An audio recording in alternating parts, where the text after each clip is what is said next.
If you can change the way a man thinks, you can change the way he lives. Chapter 16. Create a winning mind. Our life is what our thoughts make it. A man will find that as he alters his thoughts towards things and other people will alter toward him. James Allen. If you can change the way you think, you can change the way you live. If you want to transform your life, you have to renew your mind. The truth is, you can redo the thing you've had your whole life, your mind. This is an important and positive reference because many of us may think, I've always thought this way, or my whole family thinks this way. To redo suggests that we are able to convert old thoughts and make new ones. And as a result of all of that, we are transformed. Transformed into what, you ask? Whatever your new mind says you desire to be. Hopefully, by the time you are reading this section, you've already begun changing your mind about your possibilities, your future, and your success. The way you think will be your ace to assure you are steadfast until the very end. I spent years as a young woman hovering at a size 16, nearing an 18. I remember losing a significant amount of weight and being forced to go clothes shopping. I remember the store, Tempo Fashions at the Worcester Center. It seems just like yesterday. I can even recall the pants I was trying on. They had a checkerboard pattern and they were baggies, which were the craze back then in the mid-80s. I reached for my size 16, hoping that because they were baggy, I could avoid going up a size. To my amazement, they fell to the floor. I dressed and went back out to the small store and picked up the 14. Same result. The next time I picked up a 12 and 10. Both sizes were abundantly too large. I recall just staring in the mirror, stunned. How could this be? How had my body melted away without my knowledge? Clearly, flipping the waist on my pants couldn't mean I was this small. My fitting room experience continued until I finally put on a comfortable size 4. What I discovered that day is that although I had experienced significant weight loss success, I had become so accustomed to being overweight that I couldn't wrap my mind around the concept that I had won. The race was over. I had the mind of that young woman who repeatedly failed at weight loss, so I couldn't even recognize what the whole world could. I had lost the weight and had a body I could barely believe was my own. You have to work diligently at possessing a winning mind.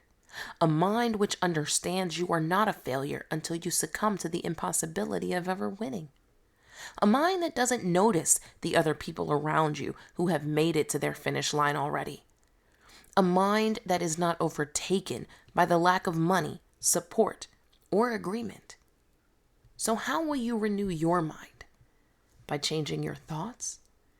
We've already covered negativity, and rejecting negative thoughts seems quite cliche. However, it's not good enough to simply reject negative thoughts. You have to also put in positive thoughts. You have to deposit words, sequences, and thoughts which support your winning endeavors. If left to itself, the mind will default to negative, so you have to work daily to support your success. I am presently overcoming a chronic health ailment. I am very careful of the things which I watch on television. Although the storylines are intriguing, I cannot indulge in medical television dramas. The continued visuals of sick and dying people, trauma, and serious diseases rob me of my confidence and belief that I can truly be healed of the disease. Instead, I consistently ponder words which support miracles, restoration, and healing. I surround myself with articles and topics which promote faith, confidence, and assurance concerning my continued health. As a result of my discipline to renew my mind in this area, it's nearly impossible for me to believe that my future will be riddled with sickness or calamity. My positive and affirming messages are primarily taken from the Bible. It is the foundation of just about everything I believe. Yours may be another source. No matter, find a few life principles for which you can stand. Develop a response to your losing mindset and be quick to respond. Respond to myself, you may be asking. And the answer is a yes, to yourself. You possess the loudest mouth you'll ever hear, which is right there in your head. Don't let losing thoughts linger. Here's an exercise you can try. Begin singing the ABC song. Once you get going, begin counting by tens. Now, what happens to the ABC song? Once you begin another thought, like counting by tens, you have to cease the previous song, ABC. You can use this exercise with just about any scenario. Winning in any sporting event or life endeavor comes only through consistent and diligent training. You don't make it through your first marathon having only run around the block once. You've spent a whole life training the mind you have now. It won't take you a lifetime to renew it, but understand that it will be a bit more difficult than a walk around the block. Treat your mind as a gate. Only allow those things that support your success to enter. Close, cut off, and separate from all other messages and words which are contrary to what you have committed to have. Your mind is fragile. The possibilities it holds are endless.